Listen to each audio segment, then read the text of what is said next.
네, 사랑하는 반열교회 우리 유원대학부 리더 여러분 반갑습니다. 한 주간 잘 지내셨죠? 또 이렇게 싹쓸이로 인해서 우리 3주째 이렇게 영상으로 함께 GBS 하게 되었는데 여러분들도 어떻게 영상으로 하는 것들이 좀 여러분 머릿속에 들어오는지 잘 모르겠습니다. 제가 나름대로 최선을 다해서 또 이렇게 영상을 찍고 또 편집하고 또 미리 나눠드리려고 하는데 여러분들도 함께 같이 말씀을 잘 공부하셔서 여러분들 소그룹에 더욱더 풍성한 말씀의 은혜가 좀 있었으면 좋겠습니다. 자, 그러면 오늘 5월 30일 우리 GBS 말씀 공부 함께 해보도록 하겠습니다. 네, 오늘 우리 함께 같이 나눌 말씀은요, 잠언서 14장 1절에서 13절까지의 말씀, 구약성경 925페이지 어간에 있는 잠언서 14장의 말씀 함께 같이 살펴보도록 하겠습니다. 1장부터 13절까지, 1절부터 13절까지 말씀 같이 한 절씩 영상으로 교독을 할 수가 없네요. 함께 같이 한 목소리로 읽어보도록 하겠습니다. 14장 1절부터 읽습니다. 지혜로운 여인은 자기 집을 세우되 미련한 여인은 자기 손으로 그것을 허느니라. 정직하게 행하는 자는 여호와를 경외하여도 패역하게 행하는 자는 여호와를 경멸하느니라. 미련한 자는 교만하여 입으로 매를 자청하고 지혜로운 자의 입술은 자기를 보존하느니라. 소가 없으면 구유는 깨끗하려니와 소의 힘으로 얻는 것이 많으니라. 신실한 증인은 거짓말을 아니하여도 거짓 증인은 거짓말을 뱉느니라. 거만한 자는 지혜를 구하여도 얻지 못하거니와 명철한 자는 지식 얻기가 쉬우니라. 너는 미련한 자의 앞을 떠나라. 그 입술에 지식 있음을 보지 못함이니라. 슬기로운 자의 지혜는 자기의 길을 아는 것이라도 미련한 자의 어리석음은 속이는 것이니라. 미련한 자는 죄를 심상히 여겨도 정직한 자 중에는 은혜가 있느니라. 마음의 고통은 자기가 알고 마음의 즐거움은 타인이 참여하지 못하느니라. 악한 자의 집은 망하겠고 정직한 자의 장막은 흥하리라. 어떤 길은 사람이 보기에 바르나 필경은 사망의 길이니라. 웃을 때에도 마음에 슬픔이 있고 즐거움의 끝에도 근심이 있느니라. 아멘. 네, 오늘 함께 잠언서 14장 1절부터 13절까지의 말씀을 우리 가지고 성숙한 지혜라는 제목으로 함께 말씀 나눠보도록 하겠습니다. 벌써 우리가 이제 잠언을 말씀을 가지고 여러 번 반복해서 이 성경 말씀을 나누고 있는데요. 이 잠언에 나오는 지혜, 이 잠언은 지혜의 책이죠. 이 지혜는 그냥 단순히 이 세상을 살아가면서 자연스럽게 쌓이는 그런 지혜가 아니라 여호와를 경외하면서부터 나오는 그것이 바로 지혜다라는 말씀을 제가 여러 번 드렸습니다. 특별히 이 잠언서에는 이 지혜를, 여호와 하나님을 경외하는 이 지혜를 의인화해서 마치 여인인 것처럼 그렇게 표현할 때가 많이 있습니다. 그래서 우리가 잠언 말씀을 읽다 보면 지혜 있는 여인, 슬기 있는 여인, 명철한 여인 이런 식으로 이 지혜를 가지고 살아가는 삶에 대해서 이야기를 하는 반면에 또한 반대로 지혜와 함께하는 삶을 살지 않고 지혜에서 멀리 떠난 자의 삶에 대해서도 한 인물로 이렇게 이야기를 하고 있습니다. 어리석은 여인이라고 나오기도 하고요. 다투는 여인, 어리석은 자, 사람으로 또 이렇게 표현되어서 어리석은 자, 이렇게 하나님에게서 멀리 떠난 자, 아무튼 여러 가지 방법으로 지혜 있는 자와 하나님에게서 멀리 떠난 지혜 없는 사람을 이렇게 비교하면서 대조하면서 이렇게 오늘 우리에게 교훈을 하고 있습니다. 자, 그러면 오늘 말씀도 동일한 방법으로 아마 지혜 있는 자와 지혜 없는 자를 이렇게 대조하면서 구분할 텐데, 우리가 이것들을 가지고 어떤 성숙한 지혜, 성숙한 은혜들을 가지고 하나님 앞에서 살아갈 수 있을지, 그리스도인의 성숙은 무엇인지 우리 좀 같이 살펴보도록 하겠습니다.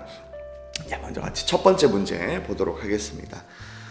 첫 번째 1번 큰 1번입니다. 집을 세우거나 허무는 것, 집안을 흥하게 하거나 망하게 하는 것은 누가 하는 일입니까? 라고 그렇게 질문하고 있습니다. 먼저 14장 1절의 말씀 한번 같이 읽도록 하겠습니다. 14장 1절입니다. 시작. 지혜로운 여인은 자기 집을 세우되 미련한 여인은 자기 손으로 그것을 허느니라. 아멘. 마찬가지로 11절의 말씀도 비슷한 말씀인데요. 한번 같이 읽어보겠습니다. 악한 자의 집은 망하겠고 정직한 자의 장막은 흥하리라. 아멘. 자, 지금 여기서 뭐라고 이야기를 하고 있습니까? 먼저 지혜로운 여인과 미련한 여인을 등장시키고 있습니다. 그리고 어떤 사람은 집을 세우고 만들어가는 자가 있는 반면에 그 집을 허물고 무너뜨리는 사람도 있다라고 그렇게 이야기를 하고 있습니다. 자, 그러면 집을 세우는 자는 누구입니까? 그렇죠. 바로 지혜를 가진 자, 지혜 있는 여인, 정직한 자는 집을 세우고 그렇지 않는 자는 집을 허문다라는 말씀을 우리가 알 수가 있습니다. 자, 오늘 이 14장 1절은요, 어떻게 보면 이 잠언 14장의 주제이고 결론이다라고 그렇게 말씀할 수 있겠습니다. 자, 그런데 이 14장 1절에 나오는 지혜로운 여인은 단순히 어떤 아주 성경 공부를 많이 한 세상 사는 지혜를 가지고 있는 그런 여인이 아니라 여호와 하나님을 경외하는 그 마음을 품고 살아가는 그리스도인의 모습을 대표하는 그런 모습이다라고 볼 수가 있을 것입니다. 아무튼 이 지혜는 여호와를 경외하고 여호와 하나님을 최고의 가치로 모시고 살아가는 그 자를 나타내고 있다라는 것이죠. 오늘 말씀에는요, 이런 사람은 어떤 일을 하는가? 바로 집을 세운다라고 이야기를 하고 있습니다. 자기가 속해 있는 가장 작은 공동체가 어떻게 보면 가정 아닙니까? 그 가정을 세우는 역할을 하는 것이 바로 여호와를 경외하는 지혜 있는 여인이다라고 그렇게 이야기를 하고 있는 것이죠. 반면에 여호와를 경외하지 않는 자는, 미련한 여인은 악한 자로 표현되고 있는 이 사람들은 자신의 집마저, 자신의 가정마저 무너뜨리는 그런 결과를 초래하게 된다라는 것입니다. 자, 그런데 이 집이라고 하는 것은요, 공동체를 대표하는 어떤 한 모습입니다. 그냥 단순히 집에서만 끝나는 것이 아니라 14장 34절, 14장 말미쯤에도 보면 이 집으로 표현된 것이 나라로 발전되어지는 모습을 보여주게 됩니다. 그러니까 여호와를 경외하고 지혜를 가지면 가정만 든든히 세워질 뿐만 아니라 나라까지도 든든히 세워진다라는 것이죠. 자, 그러면 우리가 조금 더 확장해서 어떻게 생각할 수가 있겠습니까? 집도 세워지고 나라도 세워지고 교회도 세워지고 우리가 가는 모든 공동체, 우리가 속해 있는 모든 공동체가 여호와를 경외함으로 바르게 세워질 수 있다라는 것을 오늘 말씀은 우리에게 이야기를 하고 있는 것입니다. 자, 그러면 여러분, 우리가 한번 생각해 봐야겠죠. 나는 내가 속한 공동체를 세우는 사람인지, 혹은 여호와를 경외하지 않음으로써 내가 가는 곳마다 다툼이 일어나고 분열이 일어나는 사람인지 우리 자신을 한번 돌아볼 필요가 있다라는 것이죠. 자, 우리 자신을 한번 좀 돌아보시면서 나눔 1번 문제를 한번 같이 보도록 하겠습니다. 나눔 1번 문제입니다. 여호와를 경외하는 지혜를 가진 자는 개인의 삶뿐만 아니라 가정과 나라, 내가 속한 공동체에도 건강한 영향을 끼칩니다. 나는 공동체를 세우는 자입니까? 내가 속한 공동체, 이 공동체는 가정, 교회, 학교, 직장이 될 수 있겠죠. 이 공동체를 세우기 위해서 내가 할 수 있는 지혜의 일은 무엇입니까? 라는 그런 질문입니다. 자, 먼저 우리가 나는 지혜 있는 자인지 지혜가 없는 자인지를 우리가 한번 돌아봤습니다. 자, 그러면 우리 자신이 어떤 사람인지 한번 생각이 돼봐지겠죠. 자, 그러면 우리가 만약 지혜 없는 모습이라면 혹은 우리가 가진 지혜가 아직 좀 누구에게 내세우기 좀 부족하고 아주 조그마한 그런 모습이라면 내가 속한 공동체를 세우기 위해서, 가정을 세우기 위해서, 또는 학교나 직장을 세우기 위해서, 또한 교회 공동체를 세우기 위해서 나에게 필요한 것은 무엇이겠습니까? 지혜가 필요하죠. 자, 지혜를 얻기 위해서는 여호와를 경외하는 것이 필요하다라고 했습니다. 자, 그러면 이 나눔 1번 문제를 우리가 조금 더 구체적으로 살펴볼 때에는 내가 속한 그곳에서 어떤 모습으로 여호와 하나님을 경외할 수 있을지, 내가 어떻게 여호와 하나님을 경외하는 삶을 살아갈 수 있을지를 한번 생각해 보면 좋을 것 같습니다. 자, 내가 가정에서 여호와 하나님을 경외하는 방법, 학교와 직장에서 여호와 하나님을 높이고 경외하는 방법, 또한 우리가 속한 공동체에서 여호와 하나님을 어떻게 더 잘 경외할 수 있을지 아마 답이 정해져 있는 것 같죠. 하나님을 예배하고 우리 삶 속에서 경건의 생활을 유지하는 것일 텐데, 이런 일들을 우리가 어떻게 하면 더 잘할 수 있을지, 또한 각자의 사정과 또한 상황이 있기 때문에 그 상황에 맞는 가장 최선의 그 여호와 하나님을 경외하는 삶의 모습들을 한번 나누어 볼 수가 있을 것 같습니다. 자, 여러분들은 어떤 모습으로 여호와 하나님을 경외하시겠습니까? 우리 리더들도 한번 먼저 적어 보시면서 내가 속한 공동체에서 여호와 하나님을 경외하고 이로 인해 내가 속한 공동체를 어떻게 세울 수 있을지 한번 고민하며 또 나눔을 하면 좋을 것 같습니다. 자, 이렇게 해서 1번 문제를 마치고요. 우리 2번 문제로 한번 넘어가 보도록 하겠습니다. 자, 2번 문제입니다. 큰 2번입니다. 여호와 하나님을 경외하는 사람은 정직하며 부지런합니다 라고 그렇게 이야기를 하고 있습니다. 그리스도인의 성숙 두 번째 우리가 살펴볼 키워드는요, 바로 정직이라는 키워드입니다. 자, 말씀을 우리 교재는 2절부터 11절까지라고 이렇게 되어 있는데요, 우리가 다 읽기는 좀 기니까 먼저 2절과 9절의 말씀 두 절을 한번 먼저 읽어보도록 하겠습니다. 먼저 2절 말씀 읽겠습니다. 정직하게 행하는 자는 여호와를 경외하여도 패역하게 행하는 자는 여호와를 경멸하느니라. 9절의 말씀입니다. 미련한 자는 죄를 심상히 여겨도 정직한 자 중에는 은혜가 있느니라. 아멘. 자, 여호와 하나님 안에서 이 성숙한 자의 삶에는 반드시 이 정직이라는 태도가 드러나고 나타나게 되어진다라고 그렇게 이야기를 하고 있습니다. 또한 작은 1번 문제에서 이렇게 질문하고 있죠. 어떤 사람이 정직한 사람이며 그는 어떤 유익을 누립니까? 라고 질문을 하고 있습니다. 먼저 2절 말씀에 보면 정직한 사람은 하나님을 경외하는 자다. 지금 우리가 하고 있는 이 말들을 계속해서 반복해서 또한 막 뒤집어서도 그렇게 이야기를 하고 있는 것 여러분들 아시겠죠? 정직한 사람은 여호와 하나님을 경외하는 사람이다. 그리고 이 사람은 법정에서 일반 삶에서도 진실만을 정직하게 이야기하며 증언하며 살아간다라고 그렇게 이야기를 할 수가 있겠습니다. 뒤집어서 이야기하면 하나님을 경외하는 자는 정직한 자다, 이렇게도 말할 수가 있을 것 같습니다.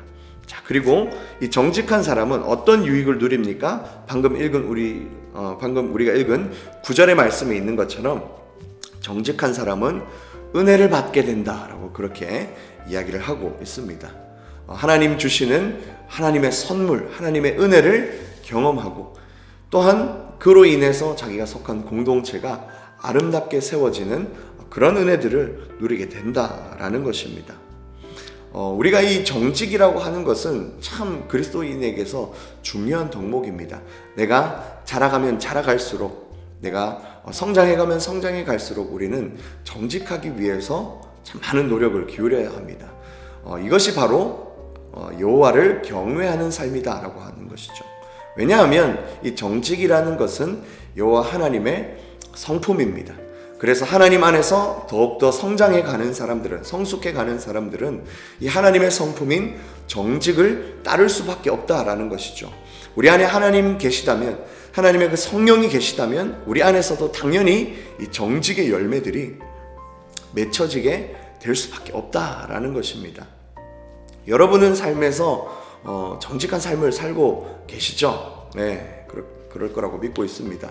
우리가 성숙하지 못하고 어릴 때에는 아주 작은, 정말 금방 탄로날 거짓말들을 하지 않습니까? 네, 아마 다 작은 그런 경험들이 있을 것 같은데요.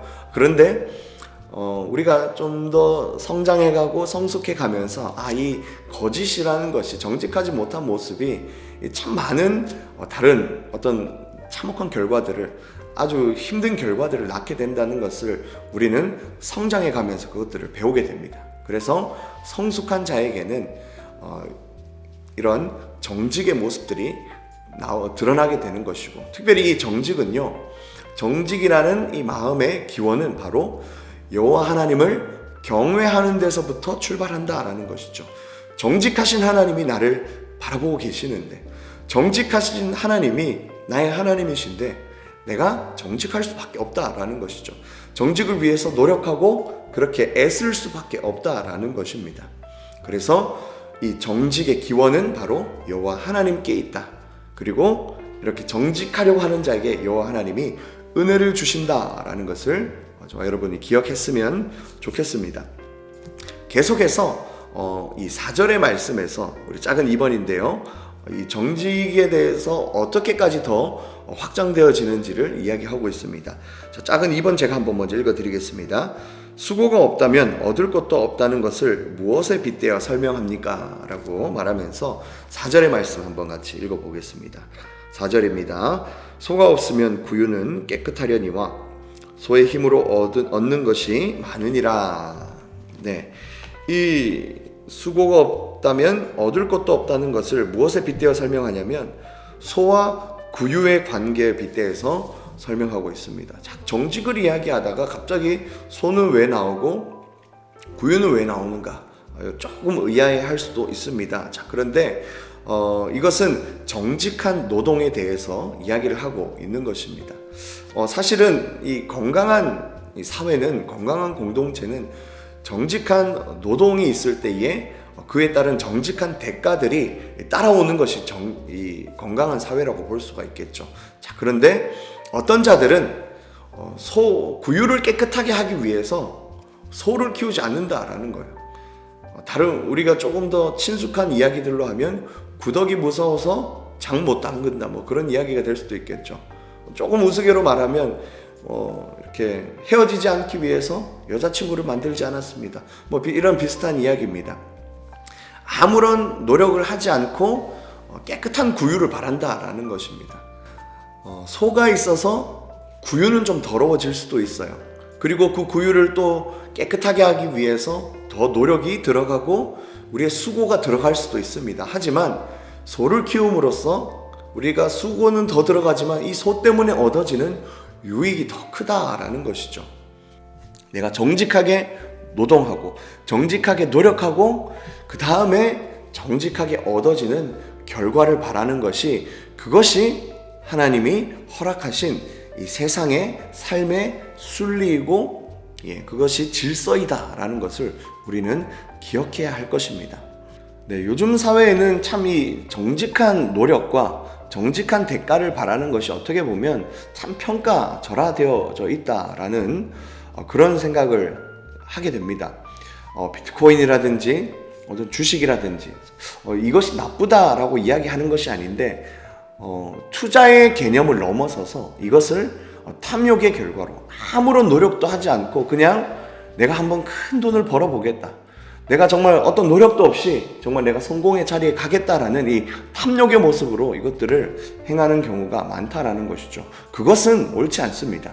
투자는 건강하게 할 수 있겠지만 내가 노력하지 않고 내가 어떤 이득을 취하겠다라는 것은 건강하지 못한 모습이다라는 것입니다. 오늘 이 말씀은요, 우리에게 정직에 대해서 이야기를 하면서 이 정직한 수고와 정직한 노동, 그리고 거기에서 오는 아주 정직한 유익을 바라라고 오늘 우리에게 말씀하고 있다라는 사실입니다.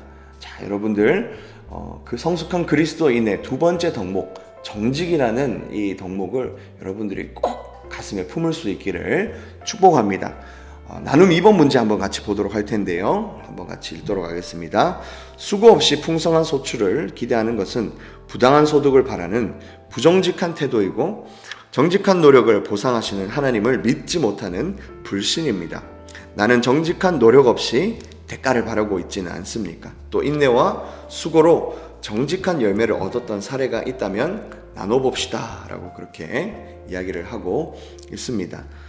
혹시 우리 안에 이런 부정직한 태도는 없는지, 특별히 정직한 노력을 보상하시는 하나님을 불신하고 있는 그런 모습은 없는지 먼저 우리 마음을 한번 돌아보는 시간을 또 가지면 좋을 것 같습니다. 그리고 정직하게 인내하며 수고하는 자에게 하나님께서는 반드시 하나님은 그것을 보상하시고 갚아주실 텐데요. 우리가 그 하나님의 그 은혜들을 혹시 누린 경험, 내가 정직하게 인내하고 어떤 무슨 일을 내가 준비하고 잘 행했을 때 하나님이 거기에 부어주시는 그런 은혜들이 있었다면 서로 한번 나눠보면서 더 성숙한 그리스도인의 모습으로 한 발짝 더 나갈 수 있는 저와 여러분이 되었으면 좋겠습니다. 자, 마지막 3번 문제 한번 같이 보도록 할 텐데요. 우리 3번 문제 제가 한번 읽어드리겠습니다. 마음속 깊은 고통이나 기쁨은 누가 알고 있습니까? 라는 질문입니다. 우리 잠언서 14장 10절과 13절의 말씀 한번 같이 읽겠습니다. 10절과 13절입니다. 10절 먼저 읽습니다. 마음의 고통은 자기가 알고 마음의 즐거움은 타인이 참여하지 못하느니라. 웃을 때에도 마음의 슬픔이 있고 즐거움의 끝에도 근심이 있느니라. 그렇게 이야기를 하고 있습니다. 자, 우리 마음속의 고통이나 기쁨은 지금 타인은 알 수 없다라고 그렇게 이야기를 하고 있죠. 자, 그리고 우리 마음속에 있는 이 기쁨은 혹은 고통은 누가 잘 안다라고 그렇게 이야기를 합니까? 자기 자신이 가장 잘 안다라고 그렇게 이야기를 하고 있습니다. 우리가 다른 사람의 마음을 이해한다라고 하지만 사실은 그 사람 본인만큼 나 자신만큼 나를 아는 사람은 없고 그 사람만큼 그 사람을 이해하는 사람은 아무도 없습니다. 내 마음은 내 자신만 알고 있다라고 그렇게 가르치고 있는 것이죠. 그런데 이것이 그리스도인의 성숙과 무슨 관계가 있는가라는 것이죠. 자, 그런데 어떻게 보면 이 말씀은 내 자신은 나만 알고 있으니까 다른 사람은 모른다라는 말로 그렇게 1차적으로는 보여집니다만은 우리가 조금 더 생각해 보면 이것은 내 마음의 고통과 즐거움을 아는 자가 나 자신뿐이다 라는 것을 강조하는 것에서부터 넘어서서 우리의 마음을, 우리의 감정을 이해하고 다스리시는 분은 이 땅에는 없고 다른 어떤 사람도 될 수 없고 바로 하나님이시다. 하나님만이 우리의 마음을 이해하시고 우리의 마음의 고통을 아시고 내가 기쁠 때도 내가 슬플 때도 하나님만이 우리의 마음을 주장하고 알고 계시다라는 것을 지금 우리에게 말하고 있는 것입니다. 내 마음을 아시는 분은, 내 상황과 환경을 아시는 분은 누구밖에 없다고요? 하나님밖에 없다라는 것이죠. 자, 그러면 우리가 이 사실을 깨달은 그리스도인들은 어떤 모습으로, 어떤 방식으로 세상을 살아갈 수가 있겠습니까? 그렇죠. 하나님이 내 삶을 모두 다 알고 계시기 때문에, 하나님이 내 마음과 상황을 이해하시기 때문에 우리는 어떤 상황이 있을 때에 그것에 의해서 일희일비하지 않을 수 있다라는 것입니다. 내가 기쁠 때에도 하나님께서 나를 하나님께서 이 모든 상황들을 허락하셨고 더 좋은 길로 이끌어 주실 것이다 라는 그런 믿음이 있기 때문에 좋은 일 하나로 경솔하게 행동하지 않을 수가 있습니다. 또 반대로 나에게 힘든 일이 있고 내가 정말 슬픈 일이 있을 때도 하나님께서 내 상황과 마음을 아시기 때문에 거기서 더 낙담하지 않고 내가 다시 한 번 더 일어서서 우리의 마음을 감찰하시는 여호와 하나님 앞에 나아갈 수 있는 새로운 소망이 우리 안에 일어날 수 있다라는 것이죠. 이것을 아는 것이 바로 성숙한 그리스도인의 모습이다라는 겁니다. 하나님이 내 마음을 아시기 때문에 내 자신보다도 더 하나님이 우리 자신을 알고 계시기 때문에 우리는 더 성숙한 모습으로, 더 성숙한 신앙으로 하나님 앞에 살아갈 수 있다라는 것입니다. 저와 여러분의 마음이 정말 성숙한 이런 모습이 될 수 있기를 예수님의 이름으로 축복합니다. 우리 나눔 3번 문제 한번 같이 보도록 할게요. 나눔 3번입니다. 보이는 것이 전부가 아닙니다. 지혜는 그 이면을 보고 더 멀리까지 보는 안목입니다. 행복의 그림자와 불행의 후광을 보면서 참 소망을 하나님께만 두는 것입니다. 예기치 않은 은혜로 기뻐했던 때와 예기치 못한 사고로 슬퍼했던 때를 떠올려 봅시다. 어떻게 감사했고 또 어떻게 극복했는지 나눠봅시다. 우리가 어떤 예기치 못한 기쁜 일이 있었을 때 혹은 예기치 못한 사고가 있었을 때 그것으로 인해서 우리의 감정이 많이 흔들렸을 거예요. 하지만 우리가 그 상황 가운데서 어떻게 하나님께 감사했고 어떻게 하나님으로 인해서 극복했는지를 우리가 다시 한 번 더 되돌아보고 한번 나눠본다면 우리가 앞으로 똑같은 상황이 닥쳤을 때도 우리의 삶을 주관하시는 하나님을 떠올리는 성숙한 그리스도인이 될 수 있을 것 같습니다. 자, 그래서 혹시 여러분의 삶의 간증에서 내가 이런 슬픈 일이 있었는데, 내가 이런 힘든 일이 있었는데, 내가 그때 내 마음을 아시는 하나님께 내 마음을 이렇게 쏟아 놓았더니 하나님이 위로해 주시고 이 다음에 더 좋은 것으로 하나님이 갚아주셨어. 혹시 이런 간증들이 있다면 여러분 그 소그룹 안에서 한번 나눠보세요. 그러면 여러분들 또 마음에 또 위로가 있을 수도 있고요. 또한 공동체 지체를 통한 또한 이런 소망을 발견하는 귀한 시간도 될 수 있을 것 같습니다. 또 반대의 경우 기쁜 일이 있었을 때 어떻게 하나님께 감사했더니 하나님이 더 좋은 길로 이끌어 주셨다. 이런 것들을 또 한번 나누어 보셔도 너무 좋을 것 같습니다. 그렇게 해서 성숙한 그리스도인의 모습, 첫 번째 여호와를 경외하는 삶, 두 번째는 정직의 모습, 세 번째는 모든 일 가운데서 우리의 마음을 감찰하시는 분이 하나님이심을 기억하는 것. 이 세 가지를 가지고 우리 기도하고 또 여러분 소그룹을 마무리하면 좋을 것 같습니다. 자, 그러면 우리 한 주간도 또 승리하시고요. 주일 예배도 우리 또 하나님의 영광을 맛보는 귀한 예배 될 수 있었으면 좋겠고요. 다음 주는 우리 그 동기 모임으로 인해서 GBS는 없다는 것, 동기별로 이렇게 모여서 또 즐거운 시간을 보내면 될 것 같습니다. 자, 수고하셨고요, 여러분. 우리 주일 예배 때 만나도록 하겠습니다.